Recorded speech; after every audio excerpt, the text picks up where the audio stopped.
We ready? Let's do this. Welcome to episode 14 of Things Hidden. Things Hidden is an exploration of the intersection of faith and 6 factors that surround faith: religion, physics, evolution, consciousness, philosophy, and technological innovation. The purpose of Things Hidden is to bring people into a closer relationship with God, and through that process, coming into a closer relationship with God myself. Okay, here we are, episode 14. Today we'll be reviewing a lecture from the historian Tom Holland. I will not go into Tom's background too much because he weaves, at the beginning of this, he weaves, his interesting personal narrative, in with the overall kind of information that he's conveying in this lecture. So I won't go into a lot of the detail of his bio, but Tom is a historian and he's an author. And he's the host of the #1 history podcast called The Rest is History.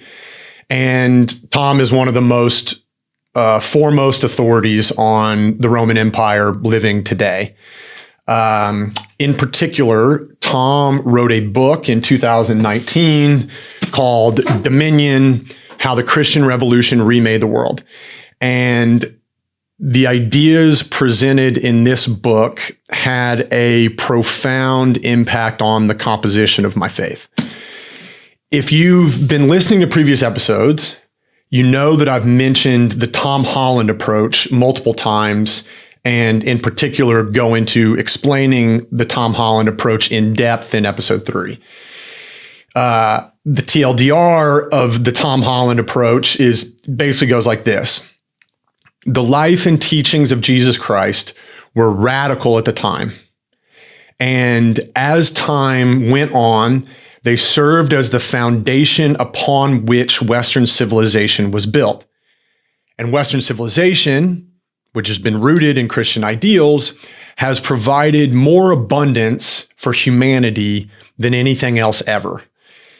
And what I mean by that is that, for example, Christianity is the most philanthropic organization in human history. The Christian church literally invented hospitals. The Christian church, Catholic Church, even today still runs 26% of the hospitals on planet Earth. Christianity is responsible for universities. Christianity is responsible for scientific study. Christianity is responsible for democracy. Christianity is responsible for capitalism. Christianity is responsible for property rights. The list goes on. So this Tom Holland approach that I kind of came up with after, finding Dominion, finding Tom Holland, at its core, this is a receipts approach. Like, show me the receipts. What are the receipts of Christianity? Good trees produce good fruits. Bad trees produce bad fruits. What are the fruits of the tree of Christianity? The fruits of the tree of Christianity are the best fruits ever produced by any religion or any major large-scale human movement ever. And that's not to say that there hasn't been any bad done in the name of Christianity. That's not true at all. But even netting the good against the bad, it is undeniable. Christianity has the best receipts. And so for me, the Tom Holland approach is how I was able to understand that Christianity is true. I put true in air quotes because, it's doing a lot of heavy lifting in that sentence. And there's layers of truth.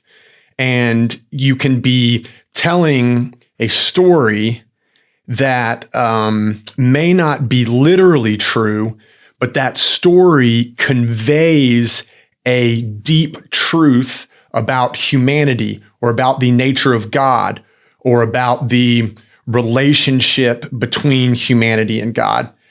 And the Tom Holland approach, this receipts approach, this helps you understand, how it is and to what degree Christianity is true, that Christianity is worthwhile, that you can build a good life on Christianity, that you can build a good civilization on Christianity. Tom Holland's work presents the receipts of Christianity. And personally, I found this just to be very instrumental in understanding why I should follow the life and teachings of Jesus Christ. It is the proof of the worthwhileness of Christianity. So I'm very grateful to Tom Holland. Go check out his book, Dominion. He's got lots of great lectures and discussions on YouTube. Today, we will be reviewing, what I think is one of the best that he has on YouTube. It's about 45 minutes of prepared remarks and then a good Q&A session at the end. And it's really interesting. He weaves in his own personal narrative and experience, his own personal experiences with faith. He weaves those into the conclusions that are put forth by the book Dominion. Yeah, and lucky for us, Tom is a completely compelling speaker. Like I said, he has one of the top history podcasts. In this video, he is speaking in Romania to Romanians. And so his audience is presumably, English is not their first language. And so he speaks quite slowly during this. And so we are going to listen to it at 1.5 speed. I think it sounds fine at 1.5 speed. If you want to slow it down to bring it back more towards a 1, feel free to do that. And then also we will drop the link to this whole lecture. We'll drop that in the description. So, okay, here we go. And I must apologize. I will not be giving this talk in Romanian. And I thank you for coming here to hear a foreign visitor to your country talk in his own language. And I only apologize for my lack of Romanian. Thank you for coming here tonight. And thank you so much for the invitation. The title of this talk was given to me, Why I Changed My Mind About Christianity. And so in a sense, this talk will be quite a personal one. I will be talking about my own personal journey, the way in which my thoughts and feelings about Christianity have changed over the course, not just of the past few years, but of my entire life. I am English, so I was born into a country that has an established church. And I'm very aware that had I been born in Romania, I'm 56, so I was born in 1968, my first 21 years would have been lived under a communist government. I would have grown up in a society that was profoundly hostile to religion and perhaps to Christianity specifically, that targeted the destruction of churches and aimed to eradicate religion entirely from the lives of the Romanian people. But as I say, I grew up in a country with an established church, with a head of state, until about, a couple of months ago, the Queen, who is the governor of this church, and whose bishops sit in one of the houses of our parliament, the House of Lords. And this reflects the fact that England has been a Christian country for 1,000 years and more. And in my own upbringing, I was not kind of oppressively aware of that, but it was absolutely a part of the fabric of my childhood. So my father is an atheist, but my mother is a very devout member of the Church of England. I went to a Christian school, and I went to the local church, which you can see over there. It's a church has stood on this spot for, again, almost 1,000 years. This is, the fabric of it is medieval, 12th, 13th century. And I never felt any real sense of hostility to Christianity. My mother, my godmother were, in a way, my moral exemplars. I didn't hugely enjoy going to church. I found it quite boring, but I didn't massively mind it. And I quite enjoyed reading the Bible stories. I had a wonderful collection of, there we go. It was by a Jewish writer called David Kossoff, who wrote about what, of course, Christians call the Old Testament. And he described these stories in very, very dramatic ways. And preparing for this talk, I was thinking about it. So I went and looked them up on the internet and found this one, which of course is David fighting Goliath. And I loved the whole sweep. I loved the stories in Genesis. I loved the stories of the battles and the tempests and the plagues and the seas convulsing entire armies. Great stuff. However, I will be honest that despite this pleasure that I took in the narratives, the stories of the Bible, there were a few shadows on my relationship with Christianity. The first of these was that I was one of those kind of those children, and I think they're often boys rather than girls, who was obsessed by dinosaurs. They were all, ever really thought about. And one of the problems that I had with the Bible was that there wasn't really any mention of dinosaurs. And then one day I was at Sunday school, and we had a whole range of illustrated children's Bibles at Sunday school. And one day I picked up one of these that I hadn't previously looked at. And in the beginning, it was about Genesis, so it was about Adam and Eve in the Garden of Eden. There were these illustrations. And that at the top, you're quite right, is a brachiosaur, with various pterosaurs floating overhead. And you might have thought that I would be thrilled, finally, to find a Bible that had a dinosaur in it. Except that it caused a great crisis for me. Because, of course, down below, Adam and Eve are busy naming all the various animals. And I knew that no human beings had ever seen a brachiosaur. It was a cause of great grief to me. There was nothing I would have loved more than to see a brachiosaur. And so I asked the Sunday school teacher and said, how can this be? And she didn't have an answer. And it wasn't only that she didn't have an answer, but that she didn't really even seem to see why there might be a problem. And so there was a kind of a brief, fleeting shadow over my... I mean, it sounds kind of silly, sort of, when you hear him talk about it, that there's a brachiosaur alongside humans, and sort of science tells us that that didn't happen. And then that causes this, crisis in believability. But, and I don't know how many people listen to this right now that the story you just told, whether or not that resonates with you. It probably depends on whether or not you grew up in, a particular more literalist form of Christianity.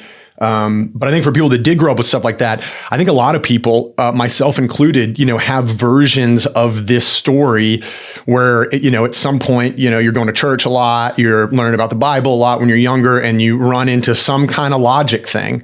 I mean, the brachiosaur with Adam and Eve, that, I didn't experience that personally, but I had some version of that. And I think a lot of people do. And obviously it was impactful for him because this video has 561,000 views on it, and he opened up a lecture in Romania with this story. So it maybe it sounds a little silly, but obviously it was impactful for Tom. Over my faith. The other problem was that I've said that I loved the Bible stories, but the awful truth is that when I read these Bible stories, I would generally be on the side of the very powerful. So David and Goliath, I'd read this up, might have been an ancient Greek. He might have been dressed as the warriors who fought at Troy had been dressed. So basically I was on his side. And when I thought about Pharaoh leading his armies into the Red Sea, I was kind of on his side as well. Pharaoh and his Egyptian charioteers looked more glamorous, looked more powerful than the scruffy children of Israel who were making their escape. I was on the side of the Assyrians. I was on the side of the Babylonians.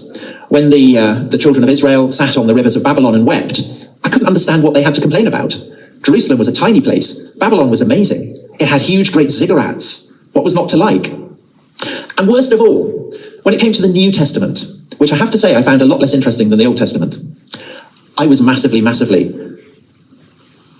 on the side of Pontius Pilate. Jesus was a scruff. I mean, that was kind of the whole point. Whereas Pontius Pilate, as you can see, he had a toga, great temples, soldiers, purple, spears. That was what I liked. And I guess it was an expression of the same reason that I liked dinosaurs. They were big, they were fierce, they were glamorous. And I felt that Jesus and the apostles weren't, at least not in the same way.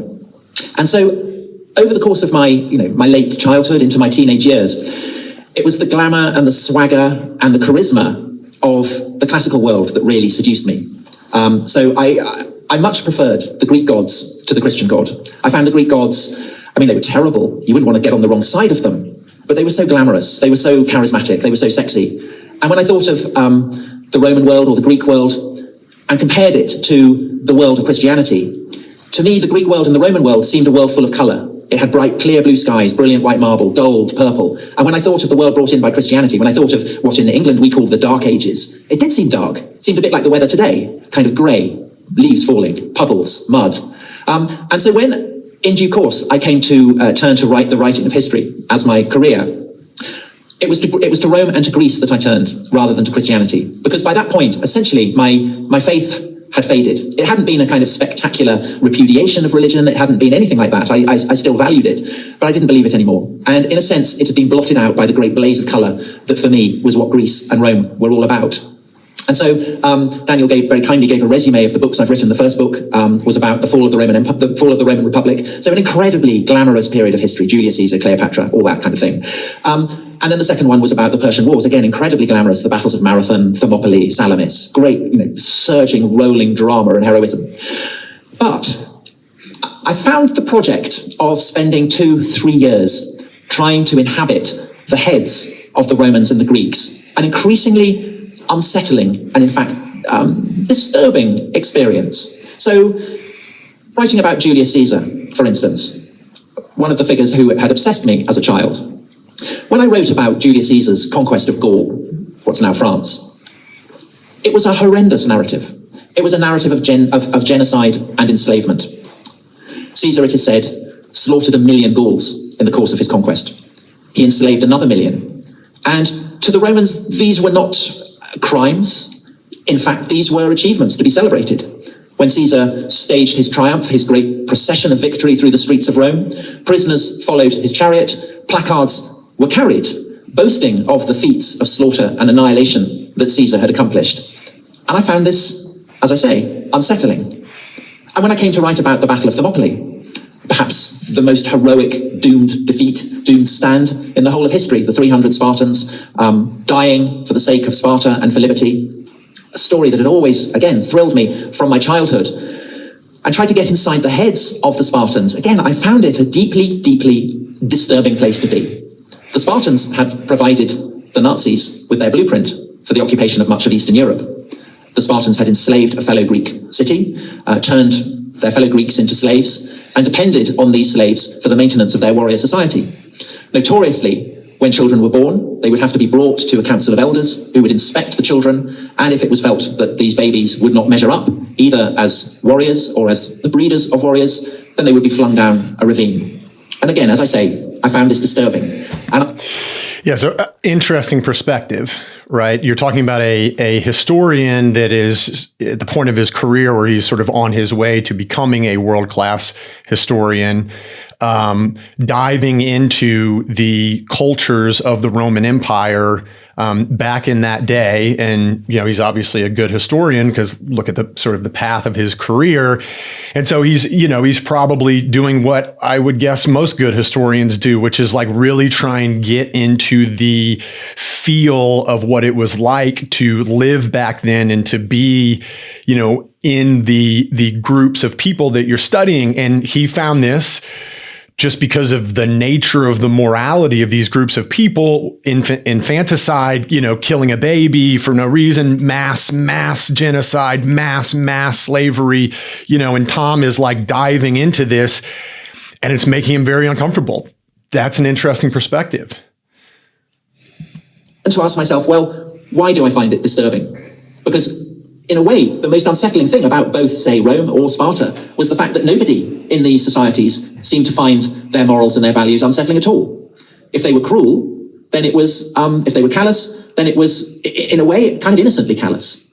And so I thought, well, what has changed? But it wasn't only in morals and ethics that I became aware of an immense chasm between antiquity and our own age. It was also in the very fundamentals of the language that I was using. And of course, English, not quite as much as Romanian, but to a degree, is one very stamped by Latin. And so when I came to use the word to think about something, say religion, did the Romans have a religion? It didn't feel right. Did the Greeks have a religion? Again, it didn't quite feel right. It felt the wrong word to apply to what the Greeks and the Romans were doing. And this is despite the fact that you will read many books in which say about, you'll get a chapter on Greek religion, Roman religion, Egyptian religion. And then everything else is kind of treated as though it has nothing to do with religion. But this didn't seem to correspond at all to the Greek or Roman world, in which actually there didn't seem to be any division at all between the dimension of what we today call religion and the rest of life. It all seemed to be a totality. And so I started asking myself, well, where does our modern word religion, where has it come from? And how does it differ, say, from what the Romans thought of religion? And it comes, so I started reading up. Religion, you have the same derivation in Romanian, comes from the Latin word religio. But religio did not mean what religion means to us. A religio was a bond. It joined the Roman people to the gods, but a religio was a display of punctilious worship. It could have been a sacrifice, it could have been a festival, it could have been the institution of a priesthood. But it did not mean religion in the sense that we have the word today. And so I wondered, well, what changed? And what changed was that Christianity came along. And for the Romans, there were many religiones because there were many gods. There were many ways of joining the Roman people to the worship of the gods. But for the Christians, there was only one religio. And in the 5th century... That's a big difference. That's he just says it kind of in passing, but the movement from polytheism to monotheism, really big jump. And that movement occurred via the rise of Christianity. The concept of religion as we think about it today, that concept did not exist before Christianity. That modern day concept of religion was not present in Roman culture, and it was not present in Hebrew culture. And the Romans and the Hebrews of antiquity, they just did not think of themselves as practicing or adhering to a religion the way that concept, what that means in today's society. And I think that's an important point. 5th century, Rome was sacked. And the shock of this was felt across the Roman world. And people who worshipped the old gods, people who felt that the old religiones should be maintained, they said, this is the fault of the Christians. We have abandoned the religiones of the gods, and so they have turned their backs on us. But the great father of the Latin Church, St. Augustine, his response was, this is not true. And he drew, the word that he fixed on was one that immediately kind of made my ears prick up, because he said, actually, Rome, the Roman Empire, like all human life, belongs to the dimension of the saeculum. And the saeculum in Latin means the span of human life. And more broadly, it means the way in which things that are born, live, are doomed to die. Essentially, so essentially, the saeculum for Augustine means the flux of the fallen world. The way saeculum, this is where we get our word secular. So this is the etymology of our word secular, secularism. Nothing is forever. And he counterpoints this to the dimension of heaven, where all is radiant and eternal. And the only way that fallen humanity can attain this radiant eternity, Augustine said, is thanks to the religio, the bond that is provided by the church. And so in the Latin-speaking world, the Roman world, the half of the Roman Empire that speaks Latin, Augustine, the great and influential theologian, set up this counterpoint between the saeculum and religio. And over the course of the Middle Ages, this comes to be fundamental to the way that Christians in the Latin-speaking world, as opposed to the Greek-speaking world, comes to understand how society should be ordered. And with the coming of the Reformation and into the modern world, this sense that there are twin dimensions, that there is something called, deriving from saeculum, the secular, and something called religion, and that these two dimensions are separate, which is essentially fundamental to the way that people in the modern West comprehend the world, this came to be taken for granted.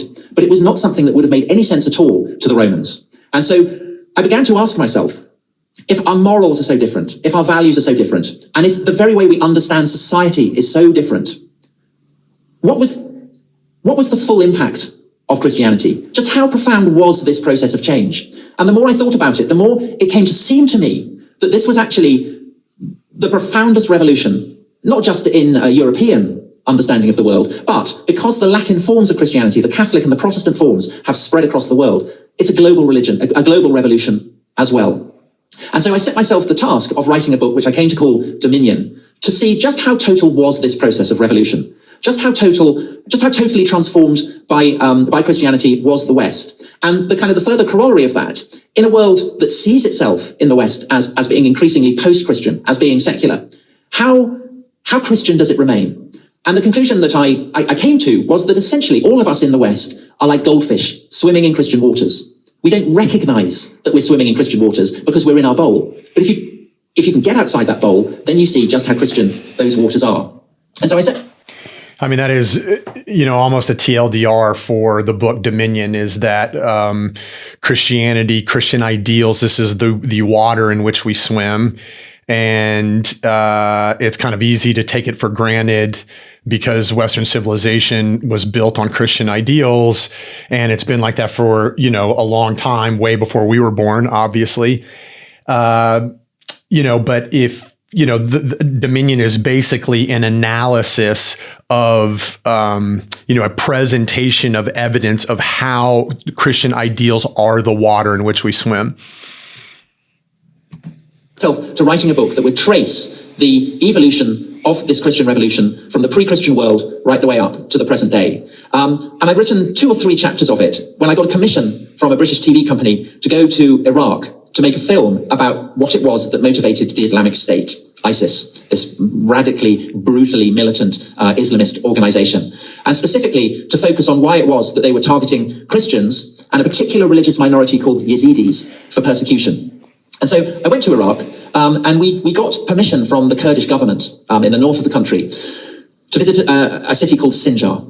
And Sinjar had been, there had been Christians settled there, there'd been Shias, Muslims there, Sunni Muslims, and a lot of Yazidis. There aren't many Yazidis in the world, there are about, I should think about 300,000, but a sizable proportion of them were in this particular town called Sinjar. And in 2014, when the Islamic State it moved from Syria into northern Iraq, captured Mosul, they also captured Sinjar. And while they were in Sinjar, they crucified many of the men, and they enslaved many of the women, and not just women, they enslaved girls who were as young as 8. And in 2016, Sinjar got recaptured by the Kurds, and we were allowed to go there a few weeks after the city had been recaptured. But it was still in an absolutely appalling state, and the Islamic State themselves were still a couple of miles across kind of the flat no man's land between the Kurdish positions and their own positions. So we went there, and it was a scene of utter and literal desecration.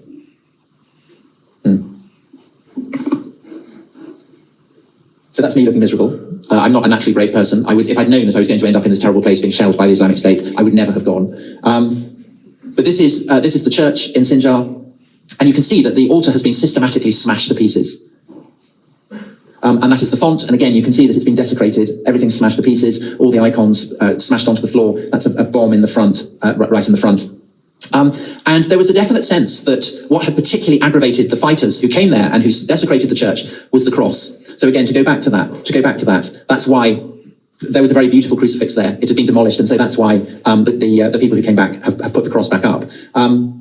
So I found that unsettling, but most unsettling of all was the fate visited on the Yazidis, which was evident everywhere. So the Arabic writing is Yazidi, written up by presumably a Sunni Muslim in Sinjar, informing on his neighbours. It has been firebombed, the whole house has been destroyed.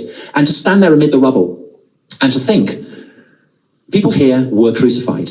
And we then got led out by a Kurdish captain out into the no man's land, where there was a huge barn where the Yazidi women had been taken, and those who were deemed to be attractive enough were taken off into slavery. Those who weren't were taken out and shot, and their bones were still lying in the dirt. And it was a terrifying and horrifying experience. But what I found most terrifying and most horrifying was the sense that I was in an environment, in a town that had been destroyed by people for whom the cross did not have the significance that it had for me and for the society in which I had grown up. That for the Islamic State, the cross served as a symbol of their right to inflict violence on people who resisted them. And this is what the cross had symbolized for the Romans. It had symbolized for them their right to torture to death anyone who presumed to defy their power. And the horror of this kind of seemed to open up a great abyss before me. And I came back from filming in Sinjar, came back from Iraq, returned to my book, and I rewrote the opening to focus on the crucifixion. Because that experience had sharpened for me the utter strangeness of what perhaps can seem too familiar to people who have grown up in a Christian society. The weirdness of the fact that the symbol of Christianity, that the great marker of its identity, should be an instrument of torture. The symbol of Christianity is an instrument of torture. How is it that the crucifixion came to be viewed as horrifying, the act of crucifixion in general? You cannot overstate how big of a deal this is in shaping the path of humanity. Because for the Islamic State, in modern times, the cross symbolizes the right to inflict violence, to torture anyone who resists them. And for the Romans, 2,000 years ago, it meant the exact same thing. That's what the cross meant to the Romans 2,000 years ago. And so how is it that humanity came to view the cross as abhorrent? You just can't discount that. You can't say, humanity would have figured it out at some point along the way. You don't know that. You do not know that. The Islamic State has not figured it out so far. You could say, oh, the Buddhists would have eventually, figured it out. But why hasn't Buddhism spread across the world the way that Christianity has? And why hasn't Buddhism produced the human abundance that Christianity has produced? And I'm sitting here, the point of this is not to pick on Buddhists. I'm just, trying to make the point of the water in which we swim, which is a water where the idea of crucifying somebody is one of the most abhorrent. It's just one of the most abhorrent things you could possibly think of. Not a foregone conclusion that we're going to end up feeling that way as a civilization, as a society. Big deal. Now, we know that this seemed very, very strange to the earliest Christians as well. And we know that because in the earliest Christian texts we have, the letters written by Paul, it haunts him. He's obsessed by the strangeness of the fact that the Christ, the Anointed One, the Messiah, who in some strange way that Paul can't quite pin down, is a part of the one God, the omnipotent, all-creating, all-powerful God, that he did not come as a conqueror, he did not come as a ruler of the world, but he came as someone who suffered the most monstrous death that the Roman Empire could inflict on its subjects. And it was a death that was inflicted not just on rebels against Roman power, although of course it was. I guess the second most famous victims of crucifixion are the followers of Spartacus. Those of you who've seen the Kirk Douglas film will remember the way that the general who defeats Spartacus and his armies puts crosses up along the entire Appian Way, the great road leading south from Rome. And these crosses serve as billboards, advertising both the general's power, but also a warning to any rebels who think about opposing Roman power. This will be your fate. Of course, so that's real. I was looking that up. The second most famous crucifixions of all time are, depicted in this picture right here. This is 6,000 in total, enemies of the Roman Empire that were crucified on both sides, going miles down a road, 6,000 at the same time. And so, you can look at this picture and sit in the horror of that for a second. And I think that's a good thing to do, to sit in the horror of this picture for a second. And then, while you're doing that, also being cognizant of how prevalent crucifixion was 2,000 years ago. This was a very, very normalized thing. I went down the rabbit hole of understanding, looking into the frequency of crucifixion in the Roman Empire. We're talking weekly, we're talking monthly, and then you would have various uprisings or wars or something like that. And then big groups of people would get crucified, and you have records of that. And just think about how far away your life is right now from a life where public crucifixion was a regular occurrence. And then consider how it is that your life today got to be that way.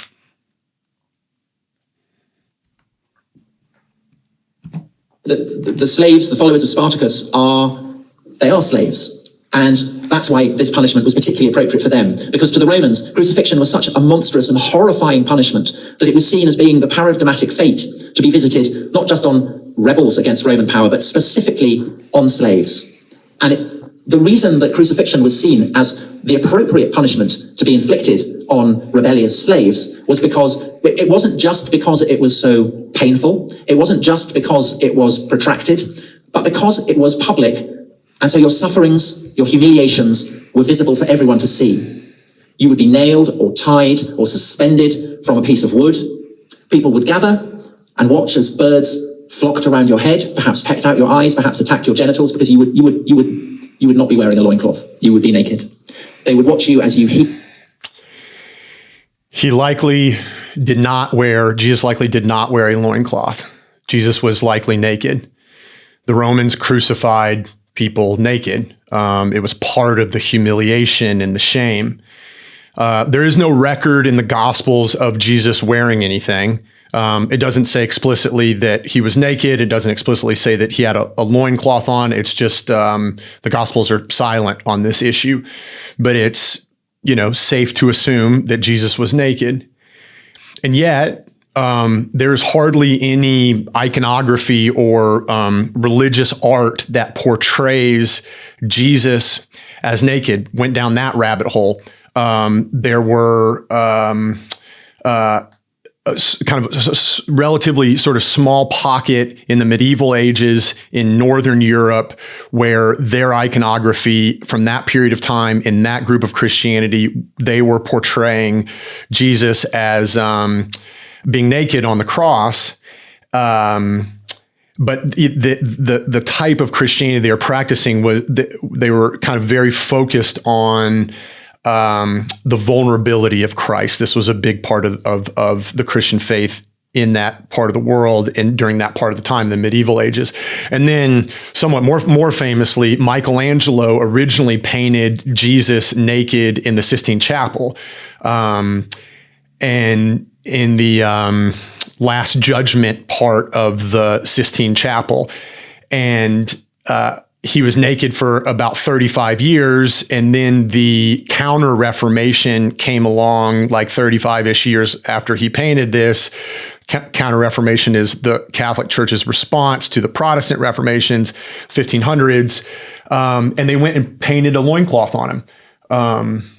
And here's a picture of that here, Jesus right in the middle. And so there's the loincloth that got painted on after the fact, and they, painted something on here. And so, this was just like part of the change in the, around, modesty and these sorts of things, cultural changes that were going on at the time. I mean, you also see that like Jesus is, he has like an 8-pack, like he's like incredibly jacked in this picture. Also interesting.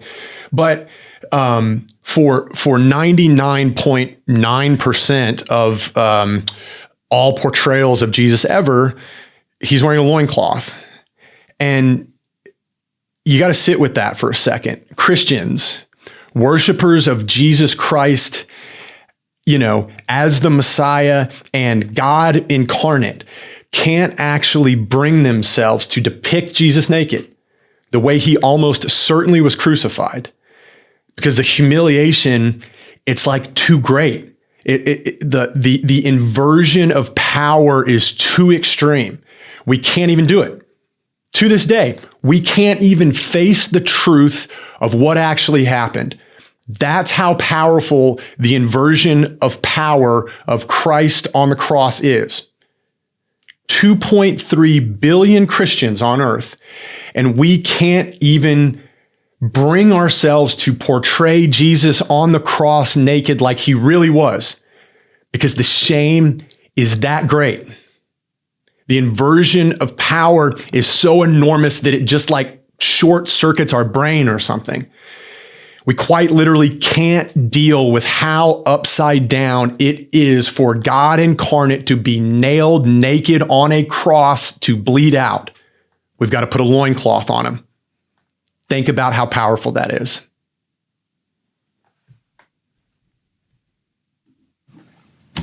Your body frantically up and down, gasping for air.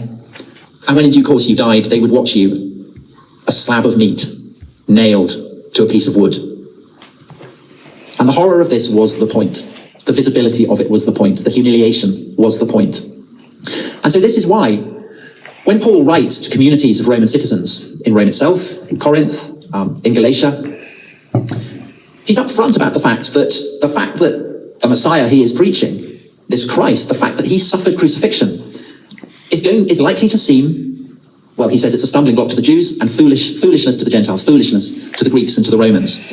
And that is a stumbling block to the Jews and foolishness to the Gentiles. Just inconceivable on both accounts.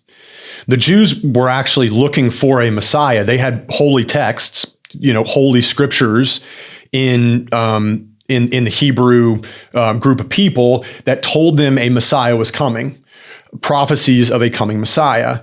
But the way that the Hebrews read those prophecies in their scriptures, it was inconceivable that this Messiah would be hung naked on a cross. Inconceivable.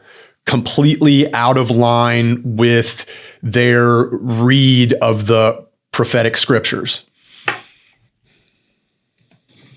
Exactly. That is exactly the point. This is, hold on, let me see. Sorry, no, I've missed one of the photos out, I do apologise. The fact that crucifixion is so disgusting is something that causes Paul anxiety. And it seems to have caused Christians anxiety throughout the early centuries of the spread of Christ's message across the Roman world. People know that Christ was crucified. They know that in some way this must have been the point, that Christ must have chosen this most humiliating of deaths, that in a way the last will be first and the first will be last, that this is the lesson. But they are also aware that it is likely to seem very, very repellent to the people that they are preaching this message to. And this seems to have been an issue even after the Roman Empire becomes Christian, even after Constantine, who of course sees a vision of a cross. It's on the eve of the Battle of the Milvian Bridge outside Rome. Even once the Roman Empire has become Christian, there seems to be a reluctance on the part of Christian artists to show and to illustrate Christ actually on the cross. And it's not until 100 years after the conversion of Constantine that we start to get art that shows Christ on the cross. So this is one of the earliest. It's an ivory, and it shows scenes from the Passion. So on the left, you have Judas hanging, in despair. And on the right, you have Christ on the cross. Now, what you will immediately notice about this is that it does not correspond to what an actual crucifixion would have been like. Christ is looking very, very serene. In fact, he's looking very, very buff. He looks like a kind of, a footballer in Qatar soaking up the rays before the big match. And he's got his loincloth on. And that is, the loincloth marks him out as an athlete. He is an athlete. He is someone who is going to conquer death in the great wrestling contest. And that sense of Christ as on the cross, as someone serene in his victory, is something that will pass into the Orthodox Church. So I went into one of the Orthodox churches here in Cluj today, and there was the image of Christ on the cross with a kind of very similar expression of serenity. And so that is very much part of the Orthodox tradition. You don't show the actual agonies of the crucifixion. But in the West, it was different. In the West, there came to be a growing focus on the agonies of Christ and his death. And so this is the first portrayal of Christ actually dead on the cross. It dates from around AD 1000, the first millennium. It's in a chapel in Cologne Cathedral in Germany. And over the course of the High Middle Ages, the centuries that followed the first millennium, more and more artists came to portray Christ as suffering the agonies that someone nailed to a cross would have suffered. It's vivid in the art, it's vivid in the liturgies, it's vivid in the prayers. Medieval Latin Christendom is a world haunted by the sufferings of Christ on the cross. And these sufferings are counterpointed to the glory of the resurrection. And this becomes an incredibly dynamic part of the way that Christians in the Latin West come to understand who Christ is and what the story of the Passion is all about. And I think that Christians in the West become so habituated to the horrors of the crucifixion that they end up anesthetized to them. They become oblivious to them.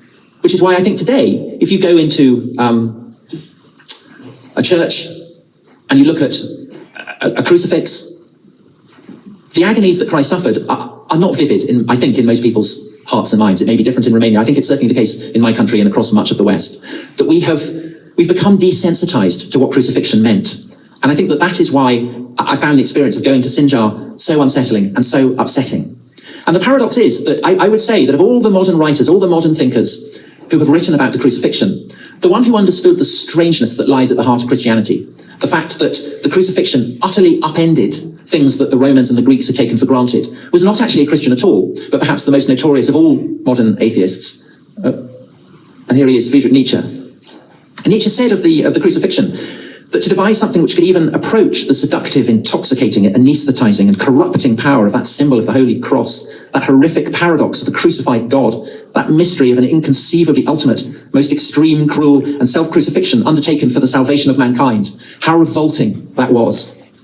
And it seemed Let's listen to that one more time from Nietzsche. That is quite the description of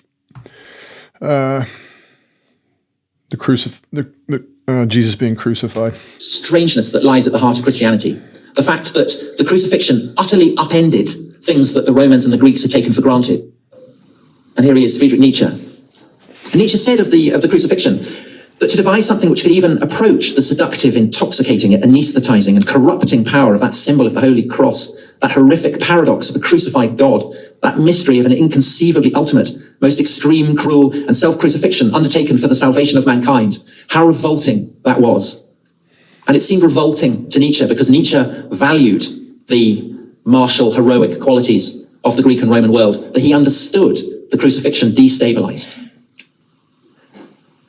And Nietzsche could see more clearly, I think, than anyone else has done, that the way in which the crucifixion stands at the heart of Christian society has continued to shape its assumptions, its ideals, the things it takes for granted, even perhaps as institutional Christianity fades.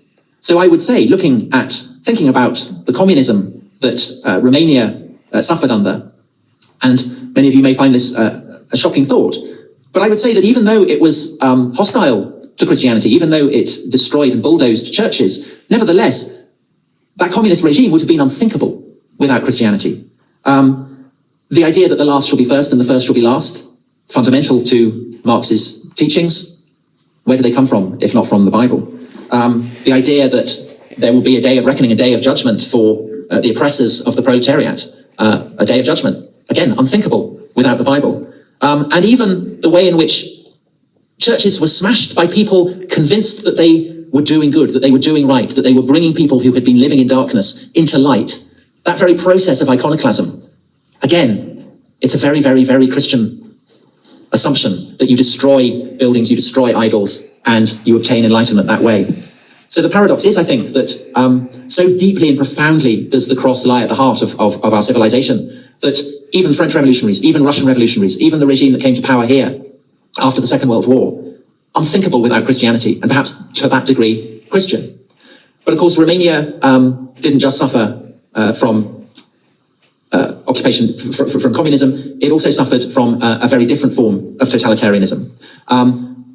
Nietzsche, when he prophesied the ultimate extinction of Christianity, he looked and he said, the destruction of Christianity, by which he meant not just institutional Christianity, but its beliefs and its values, will usher in a time of great convulsions, and deeds of terrible horror will be done. And he was right. I would say that if communism self-evidently bears the enduring stamp of Christianity, fascism, and Nazism perhaps especially, is the most radically anti-Christian ideology, and therefore the most radically revolutionary ideology that has emerged in Europe since the time of Constantine. And that's not just because it aimed at the eradication of institutional Christianity, although it absolutely did. It's also because it targeted for destruction perhaps two of the most fundamental values that Christianity has always embodied, that are kind of bound up in Paul's letters and ever since with the idea of Christ's sufferings on the cross, and aimed to destroy them in a way that continues to reverberate into the present. So the first is the idea that Paul extrapolates from the fact that Christ suffered on the cross for all of humanity, not just for Jews, not just for Greeks, but for everybody. That in Christ there is no Jew or Greek, as Paul famously wrote to the Galatians. This is something that the Nazis utterly repudiate. Of course they think that Jews and Greeks are different. In fact, Hitler blames the Jews for Paul. He blames the Jews for Christianity. He blames the Jews for corrupting and destroying the civilization of Greece and Rome, which perhaps is the most grotesque irony in history, that Hitler targeted the Jews for genocide because he blamed them for Christianity. But the Nazis also repudiated the idea that is manifest in the emblem of the cross, that it is better to suffer than to inflict suffering, that it is better to be the slave who is tortured by the master than the master who is torturing the slave, that in humiliation and death there is ultimate triumph and victory. It is better to suffer than to inflict suffering. It is better to be a slave who is tortured by the master than to be the master torturing the slave. There is ultimate triumph and victory in humiliation and death. You just gotta sit with how radical of an idea that is. The Nazis radically repudiated that. They viewed weakness with contempt. And if in many ways, fascism was a movement that looked to the future, Mussolini, obsessed by planes and cars and tanks and all kinds of stuff, Hitler was a far more modern figure, say, than Churchill was. So at the same time, they did very consciously, rather as Nietzsche had done, look back to the pre-Christian world for the ideal of what they felt humanity should be, or at least the section of humanity that Hitler wanted to see triumph, namely conquest, power, strength, vigor, and that anything or anyone that opposed that had to be destroyed, which is why it wasn't only the Jews who were targeted for destruction. but those who were disabled, those who were weak, those who, back in Sparta, would have been flung down a cliff. And I think the shock of that... Interesting callback. I'd never really thought about this before, but just the comparison of Hitler and Nazism to Sparta, and Nazism trying to erase the progress humanity had made since Sparta with Christian ideals, progress made under the banner of Christ. Nazism just very directly aiming to reverse that. People in the West has given us a whole new post-Christian mythology, because the reason that we in the West regard the Nazis as more evil than the communists by and large is because they practiced genocide for unacceptable reasons, for racist reasons, for reasons to do with the contempt for the weak. And that in turn means that in a society that is increasingly turning its back on the church, our horror of what the Nazis did give us a moral framework that remains Christian. So it's a moral framework in which Hitler is the devil, Nazis are demons, Auschwitz is hell. And if before the Second World War, people in the West would say, what should I do? I will do as Jesus did. Now when people say, what should I do? By and large, people say, I will do the opposite of what Hitler did. But I think... Big difference. I will do the opposite of what Hitler did. The post-World War II Western society replacing I will do as Jesus did with I will do the opposite of what Hitler did. And that just strikes me as a bad idea, an inferior replacement. It's an inferior moral compass to be using to live your life and to build a society upon.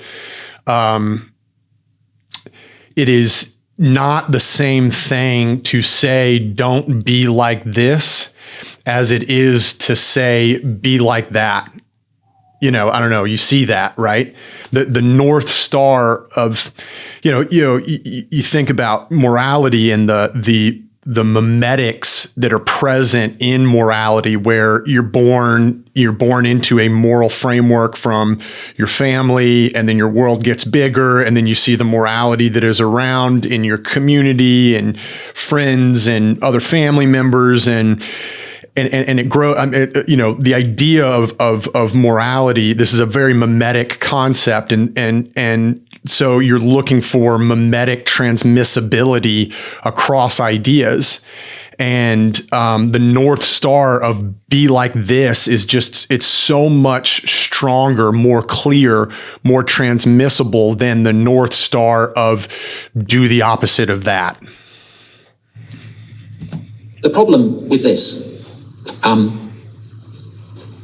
for people in the West, is that merely calling people you don't like Nazis lacks the incredible complexity, the sophistication, the compassion, the moral profundity that Christianity for 2,000 years has embodied. And I think it's a kind of ersatz form of Christianity, just deriving our morals from a sense of what Hitler was and doing the opposite. I think in the long run is inadequate, which is why I'm so grateful for the invitation to come and talk to you today, and grateful for what you do, because I think that Christianity is the seedbed of everything that makes the West what it is. And without it, I kind of worry where we may end up. So thank you very much. Okay. We will go to Q&A now. What do you think is the most amazing, powerful thing in Christianity? The most amazing, powerful thing in Christianity? Well, it's what I've been talking about today. I think it's this idea that... so in the 5th century, there was a bishop in Cappadocia in central Turkey who looked at the crucifixion and recognized that it was the death of a slave, and that the Son of God had chosen that fate, that this is what he had this was how he had chosen to die. And this Bishop Gregory of Nyssa, the city of Nyssa, said, well, that must mean that in some way slaves are closer to God than they are to emperors. And he further drew the conclusion, well, if that was the case, then surely slavery itself must be wrong. And no one really at the time had thought that. Christians were not in favor of slavery, but then they weren't in favor of poverty or hunger. Slavery was just seen as something that fallen humanity had to put up with. But Gregory of Nyssa says, actually, I think slavery is wrong. And I think that there, in the way that this bishop in the 5th century was looking at the crucifixion and the resurrection and coming to this very, very radical conclusion, a conclusion that again, for Christians in the 18th and 19th century would come to, which now has had such an effect that no one, perhaps from the Islamic State, would argue that slavery is morally justifiable. There you have the sense of what is, I think, astonishing about Christianity, that it is like a kind of great depth charge beneath assumptions and values that to us now seem unacceptable. And it's that great central narrative of the Passion, of the fact that Christ goes to his death, suffers torture, rises from the dead, that seems to me to make Christianity utterly distinctive and utterly revolutionary. Thank you. Another question here, which is kind of mirroring the first one. What is the most dangerous enemy for Christianity during the history nowadays? Well, I mean, I could say fascism, but I won't, because the fascists were defeated, and because the danger that they presented to Christianity was so self-evident that no one could really miss it. I thought that was an interesting comment. The dangers of fascism were so apparent that nobody could miss it, and that's just an interesting comment in today's environment with how much the term fascist has been getting thrown around to describe the right in politics in America. I think the point that Tom is making there, which could be applicable today, is that real fascism, not just throwing around calling somebody a fascist that's not a fascist, calling somebody a Nazi that's not a Nazi, somebody calling somebody a racist that's not a racist. A lot of these things are going on right now. But that like actual fascism, not Hitler, it is, very apparently on its face. It's apparent just how negative that is. And that maybe the bigger risk comes, more in like a wolf in sheep's clothing kind of thing, or like a good thing that gets co-opted into a bad thing, or, starting out well-intentioned and having good intentions morph into a bad outcome, right? The road to hell is paved with good intentions. And, communism, he talked about this earlier, communism, you can think about it as a warping of Christian ideals taken to a place that is no longer, a framework that you can build a society upon. We know that to be true because we have the receipts of how communism has done in the world. It's killed more people than anything ever, killed more people than fascism. Yeah, and I think the same is also true for wokeism as well too. The underlying principles, ideas of DEI, diversity, equity, and inclusion, these are rooted in Christ. These absolutely, beyond a shadow of a doubt, these things are rooted in Christ. But when you take a very good thing and then it gets twisted and turned over time, and it ends up into radical wokeism and whatever. The next thing you know, you've got men competing in women's sports, or like whatever we're gonna do to kids' genders or whatever, right? So. That the danger to Christianity is contained within Christianity itself, by which I mean that I think that, in a strange way, atheism is a logical endpoint for a certain tradition within Christianity.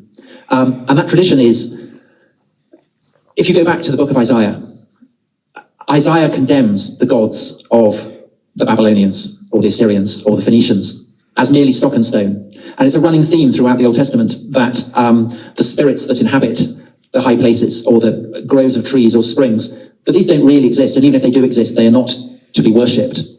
And that sense that actually the world is not as full of gods as people assume is one that the Christians inherit. And when Christian missionaries go out into the wilds of Germany or Scandinavia or Poland or whatever and preach the gospel, again and again, they will take axes to trees that have been worshipped by the pagans as somehow imbued with a sacral power. And that sense that idols are there to be toppled and that superstition has to be eradicated is something that runs throughout Christian history. And you can see it paradoxically in the Reformation when the Protestant reformers turn this argument against the medieval church and they start to topple idols and identify the Roman church with superstition. And then what happens in the French Revolution is that the French revolutionaries do the same. They start, the reason that they're stabling their horses in churches and turning Notre Dame into a temple to reason is basically because they're doing what Christians have always done, which is to try and purge the world of superstition and to overthrow idols. And I think that you see that today, that in a way, atheists, particularly the most evangelical ones, are the heirs of that Christian tradition. Atheists like Richard Dawkins, the most famous atheist in Britain, are arguing that if you get rid of religion, you will become enlightened, that you will lead a better life, that you will be a morally better person. And that is a deeply, deeply Christian idea. That's quite the paradox. It's pretty deep. You got to chew on it for a while. But basically, the atheistic tendency to topple idols and eradicate superstition is rooted in Christianity. It's like a paradoxical thing. But very interesting. I'm sure there'd be lots of atheists that would push back on that. But that is, in a way, that is the great danger. And I think furthermore, the problem with that is that, in a way, Christianity has won so totally that things that made Christianity distinctive in, say, the Roman period or the early medieval period, they're no longer distinctive. Christians have taught the world to care for the sick, to care for the weak, to care for the poor. The tasks such as, setting up hospitals or providing poor relief, which previously were run by the church, these have now been nationalized. These are now run by the state. And so simultaneously, just as you have people losing faith in God, so at the same time, people can take for granted the fruits of Christianity. They don't need to believe in God to inherit the fruits of Christianity. And that seems to me the gravest danger for Christians, that so much that made them distinctive is no longer distinctive, basically because they've won. And so those seem to me, part of the huge paradox of the Christian story is that in a way it's cancelled itself and made itself redundant for millions and millions of people. Because Christianity has won so completely in the West, people in the West now no longer have to actually believe in Christianity to get the earthly benefits of Christianity.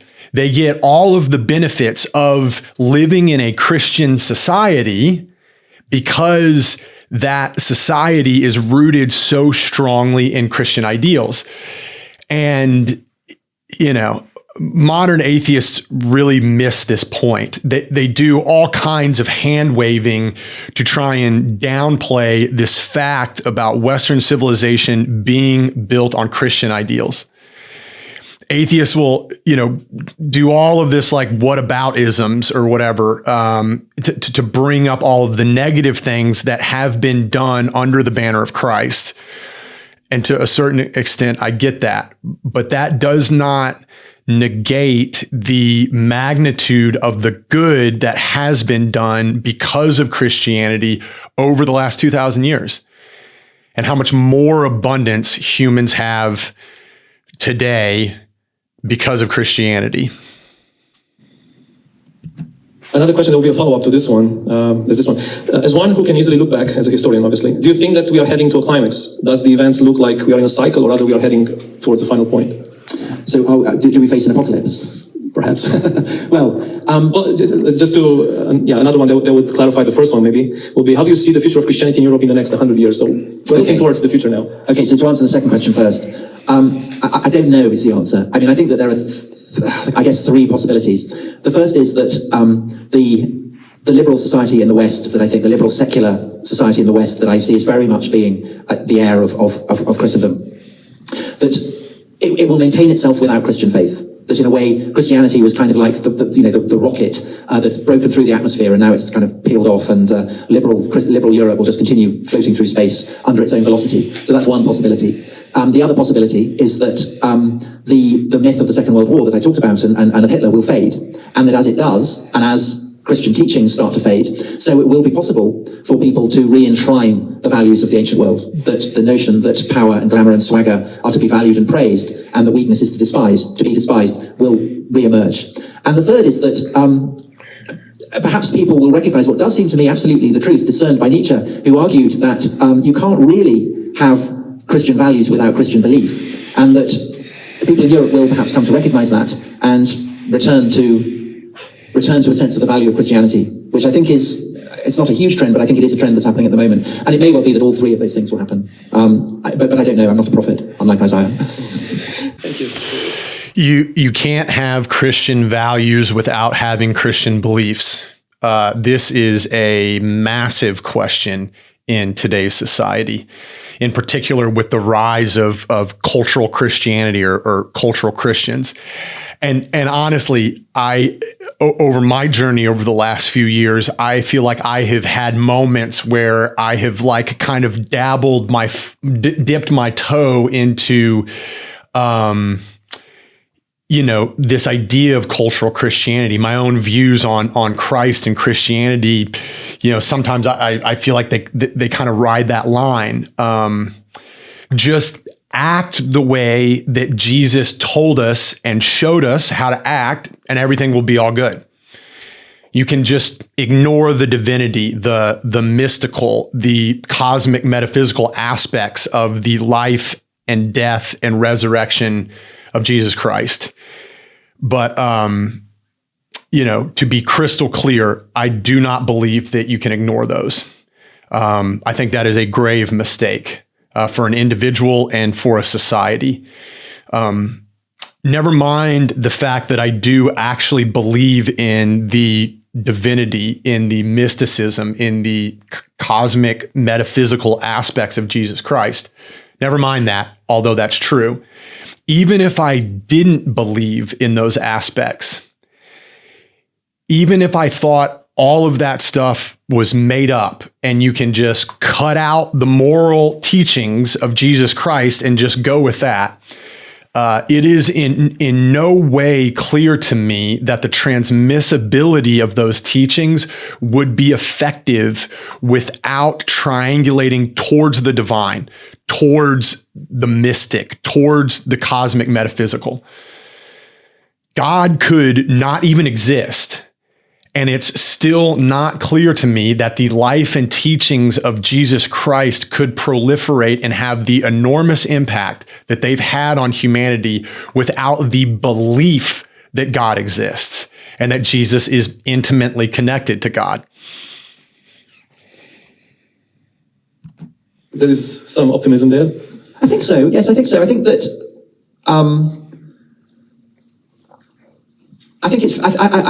I think that you only really perhaps start to value something when you sense that you're losing it. And I think a lot of people, certainly in my country, and perhaps further in other countries, Western countries as well, there is a sense that something is being lost as Christianity diminishes. And a recognition that a lot of values and assumptions that people had assumed were just kind of hardwired into our brains, that they were just human nature, that actually they're quite culturally contingent and that they're dependent on Christianity. I think there is a kind of growing sense of that. Mm-hmm. Thank you. I see, hearing the questions, there is some sense of fear towards the future. So another question in the same spirit. How much secularism affects Christianity? Is Europe still Christian? Well, you see, as I hope I managed to suggest in the talk, I think the idea of there being something called the secular that is distinct from something called religion is completely Christian. And I think that one of the things that this means is that if you're Jewish or Muslim or Hindu or whatever living in the West, you have freedom of religion. You can practice your religion as you like, but you have to think of yourself as belonging to something called a religion. So the Jews in the 19th century, they could become citizens, say, of France or Prussia or whatever, but they had to stop thinking of themselves as a distinct people, as the people of Israel, as they had always done, and have to start thinking of themselves as belonging to a religion called Judaism. And no Jew had ever used the word Judaism. Judaism is a word coined by Christians in the 2nd century. But now you will hear Jews talk about themselves as belonging to a religion called Judaism. And that really reflects how Christianized they've been. And I think the same thing is happening with Muslims in the West, that Muslims are starting to think of themselves not as the Muslim people, but as belonging to a religion called Islam.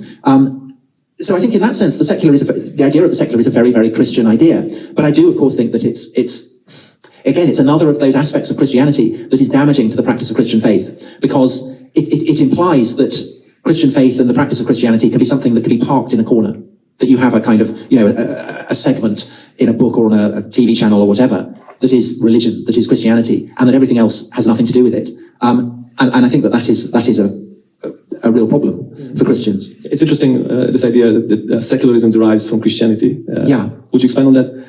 Well, so this idea that Augustine first articulates, well, it's not Augustine really who first articulates, it's there in the Gospels. So when Jesus is asked, should we pay taxes to Caesar? And he famously answers, render unto Caesar what is Caesar's and render unto God what is God. He's identifying the existence of two dimensions. And I think that that's the essence of the Passion story, where he confronts the high priests of Jerusalem and he confronts Pontius Pilate, who is the servant of a temple cult in Rome. And he's saying, actually, my kingdom is not of this world. My kingdom is separate from this kind of fusion of earthly power with an understanding of the supernatural. Jesus is abstracting himself from that. And I think that that's what Augustine is picking up, where he's saying, that there are these two dimensions. There's a dimension of the cyclum, the earthly flux, everything being born and dying. And then there's a dimension of religio, which joins us to the dimension of eternity. And over the course of the Middle Ages in Latin Europe, although not in the Orthodox world, this becomes fundamental to the way that Christians in medieval Europe understand the world. And the Reformation really just kind of refines it. Because certainly what happens in Protestant countries, and I'll use England as an example because it's the country I know best, obviously, religion by the 17th century has come to have a kind of double meaning. On the one hand, it's something that exists separate from the secular. So you could say, well, what religion, say, is England? It's Protestant. What religion is Spain? It's Catholic. But at the same time, religion for Protestants comes to mean, well, what do you believe? What is your religion? What is your personal relationship with God? It's something that is both, so in English, certainly, I don't know whether it's the same in Romanian, but in English, religion has this double meaning that it's both personal and kind of to do with the broader kind of cultural context. But above all, it's something separate from the secular. And what has happened over the course of the 18th and 19th centuries is that whether in North America or in India or wherever, Protestants went out and they dominated vast swathes of the world. So when the British go to India, which people had always called Hindustan, the land of the Hindus, by which they meant Indians. And people would say, well, what is the religion of the Indians, of the Hindus? And it was a mad question, because people in India had no understanding of what a religion was. This was an entirely kind of Christian and specifically Protestant concept. But the British say, well, there are Hindus and their religion, and they have a religion, and they kind of tried to work it out, and they said, well, religion has to have holy books, and it has to have kind of holy buildings, and it has to have kind of certain rituals, and so they abstracted all this kind of stuff from the complexity of India, and they said, this must be the Hindu religion, this must be Hinduism. And there was no word in any Indian language that equated to Hinduism. It was an entire invention of the Protestant British, as was the idea of there being something called the secular. But because over the... Fun fact of the day, the term Hinduism was invented by Christian Europeans, like assigning a word to the practices that were ongoing in India. Interesting. The British Raj, the Indian elites came to speak English and came to be educated in English understanding of the world. By the time the British leave India and India becomes independent, the idea that there is something called the secular and there is something called religion is so taken for granted by the Indian elites that they define India as a secular republic. And the idea that the duty of the secular republic is to preserve a kind of equal respect for all the various religions, so Hinduism and Islam and Christianity and Jainism and Buddhism and Sikhism, this is part of the founding assumption of India.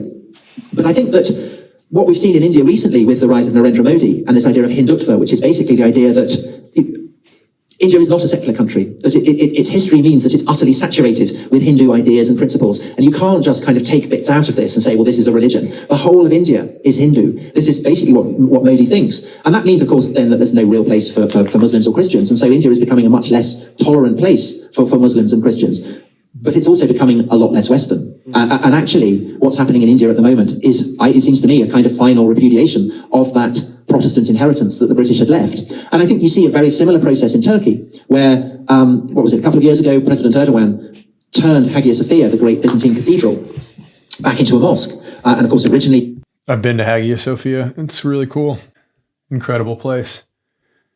It's been a Christian church. It's been a Jewish temple. It's been a mosque. And it just got turned... and then it was a museum for a long time, which is what it was when I went, and it had Christian, iconography and symbolism, and Jewish symbolism and iconography, and Muslim symbolism and iconography. And it was a really interesting place. Beautiful, really beautiful. Become a mosque with the conquest of Constantinople by the Ottomans. But the reason that Hagia Sophia was not a mosque, that it was a museum, was that with Ataturk, you had someone who came in and who was consciously trying to set up a secular state, not on the British model, but on the French model. The French model of laïcité, the idea that religion is something utterly separate from the state is something that Ataturk buys into. And that's why Hagia Sophia, which had been a mosque, becomes a museum. It's a neutral space. It's the kind of perfect symbol of what Ataturk was trying to do. But I think that Erdogan, who is much more of a committed Muslim than Ataturk ever was, again, rather like Modi, he's recognizing that the idea of the secular is not something that is neutral. It's very Western, and I would argue unthinkable without Christianity. So Erdogan is basically, like Modi, trying to purge his country of the inheritance of, the age when Christian powers were dominant. And I think that the more that Western power retreats, so the more it will become evident to, well, certainly to the rest of the world, but also to the West, that assumptions and attitudes and things they had taken for granted as simply being reflective of the way the world is, that this isn't actually the case at all. That actually these are very, very specific expressions of everything that makes the West the product of Christian history. It's fantastic how this ripple effect that one verse can have throughout the history. It's just one verse. Absolutely astonishing. And I think of, say, Paul's letters, which when I was a child and I'd be sitting in that church that I showed you, and we'd have the reading from one of Paul's letters, I never understood a word of it. I mean, it meant nothing to me. And now I think these texts, these letters are the most revolutionary letters ever written. They are like depth charges that were placed under the fabric of the Roman world and triggered. And to begin with, people in the Roman world couldn't feel them. And then there'd be a little ripple. And then there'd be another kind of ripple. And then the buildings would start to shake. And then by the end of the process, everything had been utterly altered. And we're still feeling those ripple effects now. The seismic effect is shaking out and still shaking the world to this day. They are astonishing letters. And yet those letters are just one part of this huge collection of texts that we call the Bible. And almost every book contains something that has convulsed the world. Yeah, thank you for the insight. Very interesting question here. How can we distinguish the contribution of Christianity from the contribution of Greek thinkers or Illuminism to the basic values in our society? Well, this is a great question. Christianity does not come from nothing. It doesn't come from from nowhere. No revolutionary movement does. Every revolutionary movement has its roots in what existed before and often what is being rejected.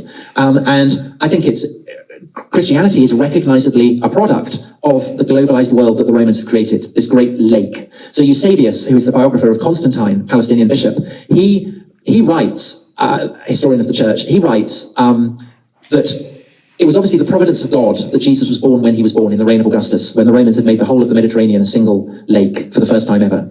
And he says it's not coincidence, because this it was that enabled the apostles to go out into the world and to preach the message of God, and it would have been much more difficult had the Roman Empire not existed.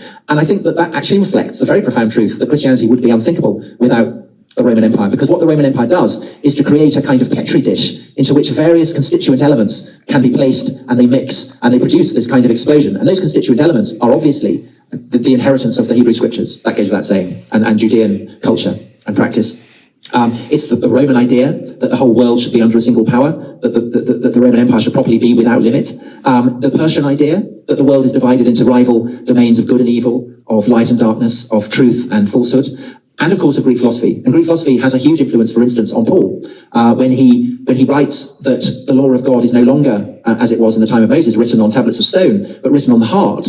This idea is so complex for him, it's so novel, that he reaches out for a Stoic phrase, synodesis, which basically you can translate as conscience, because the Stoics had an idea that God, the divine, is everywhere, and therefore is everywhere, it's in every human being. And synodesis is what the Stoics call the spark of the divine within the human. And this is the word that Paul reaches for. So in that sense, there is an element of the Stoic, of the Greek philosophical tradition, within the very fabric of the New Testament and everything that follows from that. And of course, over the centuries that follow, the church fathers are massively influenced by Greek philosophy. And going into the Middle Ages, both in the Greek and the Latin churches, the influence of Aristotle becomes huge, and of Plato. So I think that... Yeah, it's just good to keep that in mind. I think I said it in another episode. Christianity is a big dose of Judaism and a big dose of Greek philosophy with a big layer of Jesus Christ on top of both of those. Yeah. The influence of Greek philosophy on Christianity is very profound. However, that's not to say that they're indistinguishable. They're not. Greek philosophy is a profoundly alien tradition, and to the degree that it has become part of the fabric of the way that people in the West think, it's because it's been synthesized and transformed by Christians, I would argue. Which is why it's so difficult to get back to a sense of how the Greeks actually understood the world. I'll give you another example of this, which again is something that haunted me when I was writing about the emergence of Athens and the city that fought the Persians at the Battle of Marathon were citizens of a democracy. And of course we have the word democracy. And when we look back at the Athenian democracy, we say, well, what about women? What about slaves? They didn't have the vote. And that's because our assumption of the justification for democracy is essentially a Christian one. It's the idea that every human being has equal value. No Jew or Greek, no slave or free, no man or woman. That, I think, is the moral underpinning of democracy that people today would acknowledge, that every human being has a distinct value, and therefore translated into the political dimension, that means that every voter should have an equal vote. But that's not what democracy meant for the Athenians at all. For the Athenians, demos, so democracy means the power of the demos. The demos, which we translate as people, actually what it means is every human being, male and female, that has sprung from the soil of Attica, in the present, in the past, and in the future. And no one can be a citizen of Athens who does not emerge from the soil of Attica. And so it's essentially, it depends on an understanding of human beings with the gods that we have utterly lost. We cannot return to that. And that's why women don't have the vote, is because it's the role of men to fight and defend Athens and to vote on the measures and the laws that should structure the city. It's the role of women to mediate between the city and the gods. And so that's why when the Athenians celebrate the great festival of Athena, their patron, who's given her name to their city, they go up to the Acropolis. The procession is led by women, and it's women who make the most important gifts and presentations. It's why young girls every year will go to a temple on the coast of Attica, where we're told they turn into bears for a year. What does that mean? I mean, it's so alien to us. It's so different to us. And I think the same can be said of philosophy, that we see philosophy through Christian lenses. And the challenge of it's kind of like a smear of Christianity across glasses. The difficulty of cleaning that smear so that you can see philosophy as the ancients, as the pre-Christians practiced it, is so difficult, because we are so utterly imbued with Christian assumptions that it's almost impossible to do. Wow. What will be, during your research, writing Dominion, what will be the let's say 3 or 4 the biggest ideas that you found revolutionary in Christianity? You mentioned the secularism, but what else? Yeah, so I think that would certainly be one. I think the idea that the two ideas that the Nazis detested, the idea that all human beings are born with an inherent dignity, which of course is not specific to Christianity because Jews have it as well, but it is specific to the book of Genesis. I think that's a very, very radical idea that we now take so for granted that we fail to see how radical it was. The idea that is embodied in the image of Christ on the cross, that the last shall be first and the first shall be last. I think that is very, very radical. Secularism, as you say. And I also think the understanding of sex and gender is very, very distinctive, again, in a way that we tend not to see in the West. Because the idea that the ideal form of a human relationship is a man and a woman living in a lifelong monogamous relationship, which has been the basis for relations between the sexes, throughout Christian history. I mean, this is a very odd way of organizing your life. So there were Muslims in the early Middle Ages looking at how Christians lived their lives. The form of marriage practiced by Christians, who said, this is insane, it's impossible, how can anyone do this? And likewise, Jews adopt it because in Europe, because they're picking it up from the Christian model. So you're referring to Ephesians 5, I suppose. Yeah, but I think it's Paul's idea that it's better to marry than to burn. If you can't live without sex, then you need to have marriage. And the model that he sees is Christ's relationship to the church. So the man is Christ and the church is the woman. And that obviously imposes enormous demands on men and women within a marriage. If you're, he's writing to Roman householders, to male Roman householders, who are absolutely in the habit of using their dependents any way that they like sexually. And he's writing to them and saying, well, you can't do that because you're Christ. Christ doesn't go around, raping the scullery maid or the page boy.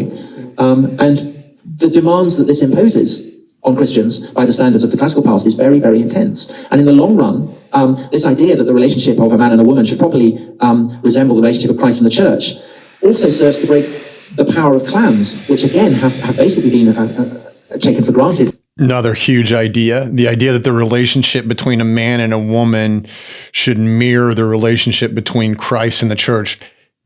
Big deal. Really big deal. Women's rights, the idea of equality for women relative to men, just inextricably linked to the life and teachings of Jesus Christ.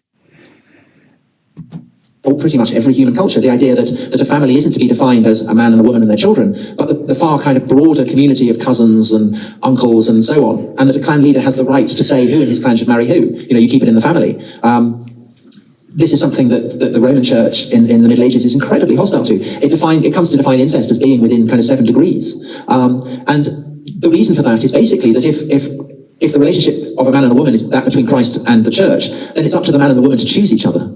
So in a sense, it's Paul's teachings that give birth to the ideal of romantic love, the idea that a man and a woman should choose to live with one another rather than having their relationship chosen for them by a kind of clan leader. Would you put this in contrast with how woman was viewed in the Roman society? Well, it's not specific. So for us, because of Christianity, I mean, I think every society has had an idea of binaries that, you know,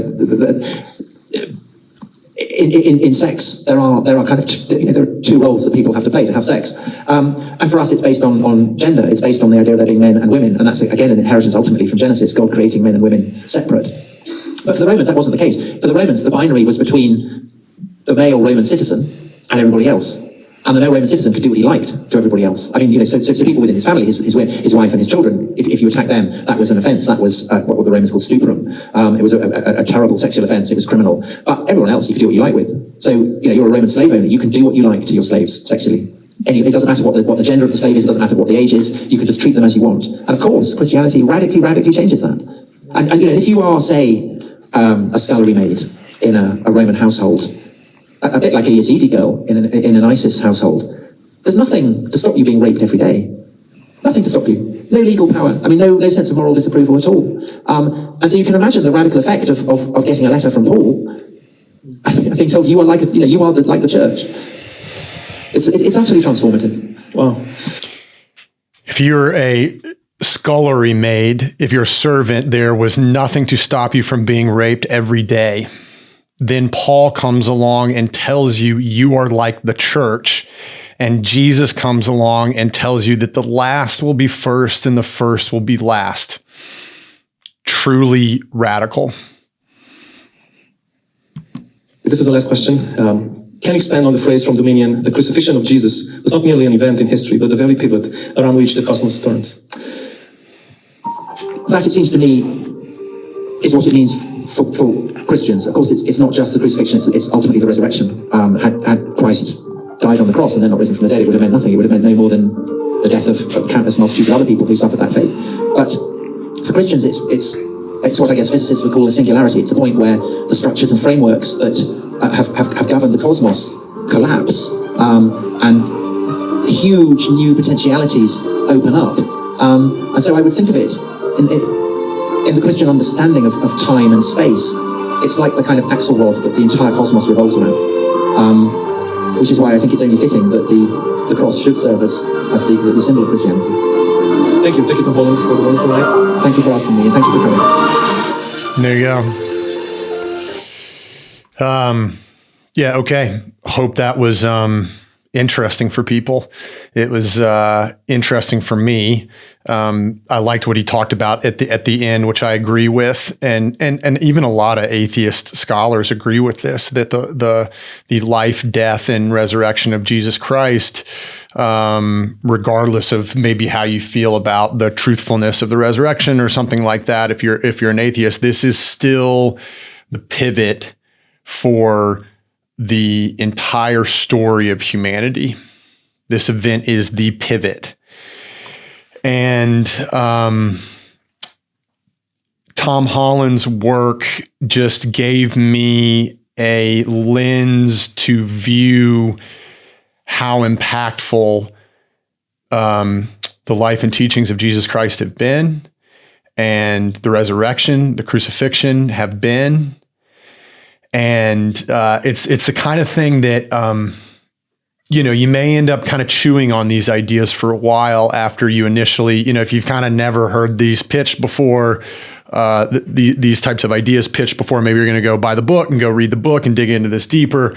For me, it has been this discovery of the quote unquote Tom Holland approach, this perspective on the worthwhileness of Christianity from a receipts lens. This was something that, kind of the more that I contemplated it, the stronger I felt about it over time. And I hope you feel the same way. If you like this, hit like and subscribe. If you know somebody who enjoy this kind of content, send it to them. If you're looking for the blog, it's in the description. If you're looking for the online community, it's coming soon. Take care, and we'll see you next episode.